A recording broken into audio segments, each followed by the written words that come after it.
pretty well, didn't I? It's okay. I'm just glad no one was hurt.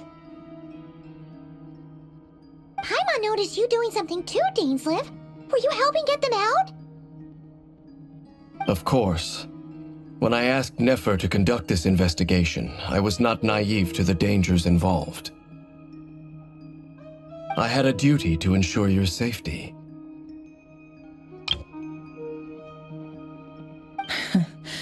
Good to know your sense of justice is still intact after all these years.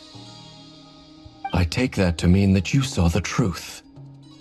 That comes as a great relief. I certainly did. And thanks to your help, I also managed to trap Rerir inside the chess set. Whoa, really? How'd you manage that? Well, to be honest, I sensed that something was wrong long before we made it to the temple.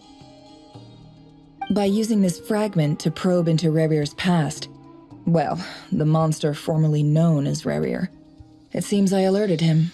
I was tracking him, then he caught on and started tracking me too. Can't say I'm surprised.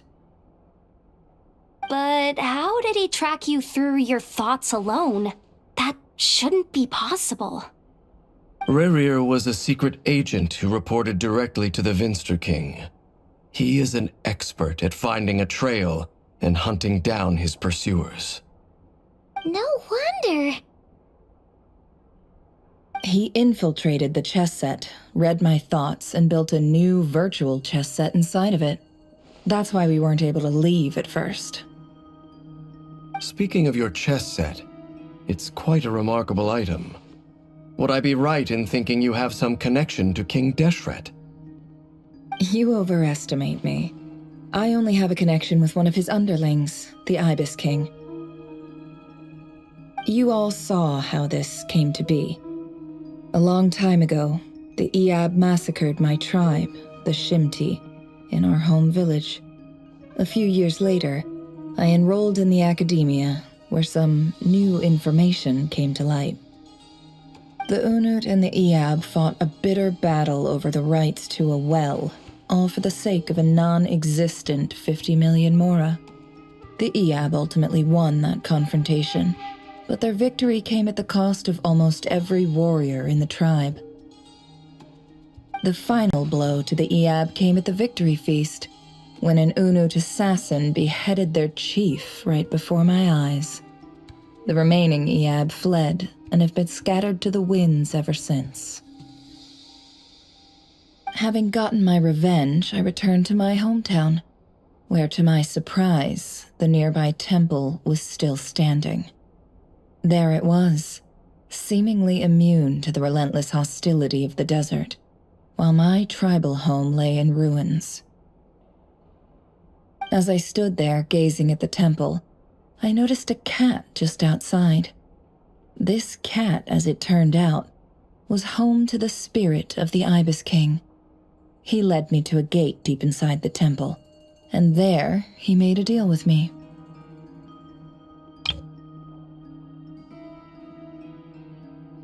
This chess set is my gift from the Ibis King. The chessboard within is made to the same specifications as the one in the mausoleum of King Deshret, and represents his power of piercing analysis. With this chessboard in its container, I gained a certain ability to perceive hidden secrets. Now, you could conclude that the Ibis King simply wanted to give the people of this world the power to seek the truth, but I don't believe that's the full story. Every god plays favorites. Their hearts are as fickle as any humans, full of secrets, perversions, egotistical tendencies. But precious few gods are willing to admit this.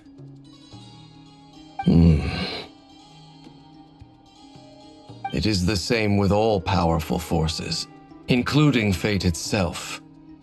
Their gaze falls preferentially upon a select few. As you rightly point out, this is an act of favoritism. If you're alluding to the Abyss, then yes, I agree. Gather the others. It's time to share everything I've learned.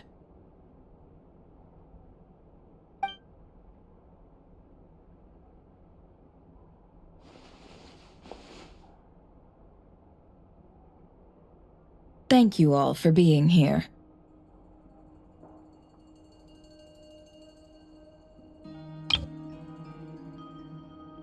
As promised, I did some further investigating into the Raker of Solnari's background.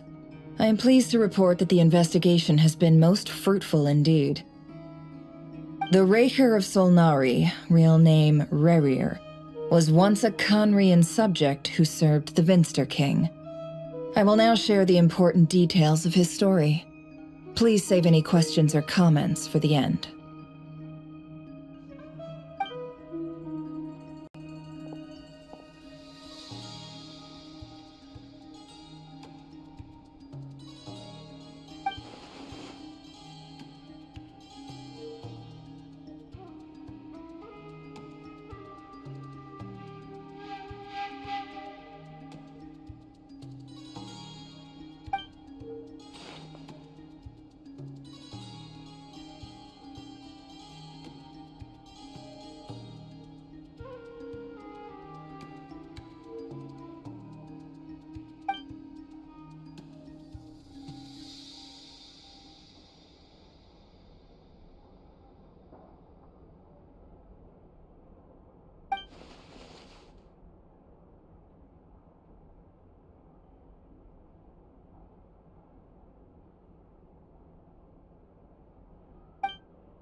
So that's why he's so obsessed with the moon. A tragic tale, to be sure. But it does not excuse his many transgressions. No matter how much Rerir suffered in the past, the fact remains that he is what we know today as the Wild Hunt, wreaking havoc upon innocent lives in Nod-Krai. He becomes more dangerous with each passing day. If left unchecked, it is simply a matter of time before all of Teyvat suffers the consequences. This is a threat that the Knights of Favonius cannot ignore. A question for Miss Columbina. Forgive me if this is presumptuous, but have you ever seen the spatial gateway that appeared in Rerir's memory? Never. But I have heard stories of something called the Moon Gate, and this seems to fit the description. Miss Lama, any thoughts on this? In the lore of the Frost Moon Scions, the moon is believed to hold many secrets. Some sources speak of ancient knowledge, others of a gateway to the unknown. The term Moon Gate is one I have heard before, but as is the case with all of our legends, there are no records of any first-hand witnesses. We cannot know whether it truly exists. Then back to Miss Columbina. As a moon goddess yourself, do you have some idea of where the Moon Gate leads to? Not at this stage, sorry. I do hold the power of the Frost Moon, and my strength is recovering well. I can sense that the gate would open at my command, but there's more to the power of the Frost Moon than that? yes. A moon goddess has the right to open the Moon Gate, since it is a path to the moon. But as never mentioned, holding open a spatial gateway takes a huge amount of power. And right now, I need to conserve my energy to fight the Raker of Solnari. I'm afraid this is one mystery we may have to leave unsolved for now. I agree. Better to save your strength. But if you'll humor me for a moment, I have a bold conjecture of my own regarding the world beyond the gateway. I highly suspect that neither Tholindis nor Rerir made it through unscathed. The evidence pointing to this is the fact that the Re'hir of Solnari exists in the form of countless fragments. With the abyssal power he wields, no ordinary foe can touch him, let alone tear him to shreds. And yet, the wild hunt proliferates wherever his scattered fragments lie, drawing hordes of monsters to many different locations across the land. So your theory is that Re'hir was physically torn to shreds by some powerful force? Hence, why the Wild Hunt is a distributed phenomenon, rather than a unified one? Makes sense to me. Explains why the Wild Hunt is so pervasive, and why he's been trying to piece himself back together. He was whole to begin with, and he wants to be whole again. Without the power of the Abyss on his side, he almost certainly would have perished the moment he was torn apart. But the Abyss, much like a curse, has kept him alive. I could not agree more. The power of the Abyss is most surely a curse. It is a compelling explanation, and one that accords with my present understanding of Abyss creatures. Whether the life form in question is primitive or advanced, if a curse has extended its lifespan unnaturally, it will continue to survive in spite of everything. This raises some interesting questions. I will run some experiments and see if there is any validity to my suspicions. That being said, regardless of whether my research bears fruit, I would like to thank Miss Nefer for conducting such a thorough investigation. Already, it has greatly enriched my understanding of the entity we face.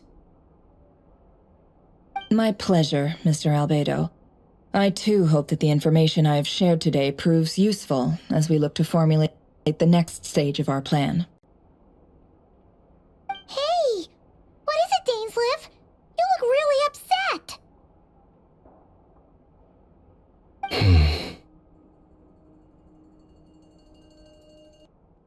It's just... when I think of the man I once knew as Re'hir, I struggle to understand why things had to turn out like this. The two of you used to be friends, didn't you? I don't know if these words will bring any comfort, but my heart goes out to you. Mine too. We can never know all the hows and whys of the way things are. The moon and stars are full of untold secrets and lies, and the skies are host to many more mysteries than these alone. Yet, none of that can begin to compare with the complexity of human life. Those are the first comforting words I've heard in a long time. Thank you, both. Well, I think this is a good place to end today's meeting. I'm sure Nefer needs some time to recover. She's been through an awful lot today. That's very thoughtful of you, Lama. Of course. Sounds good to me. Take some time to rest and digest before we reconvene to nail down a plan.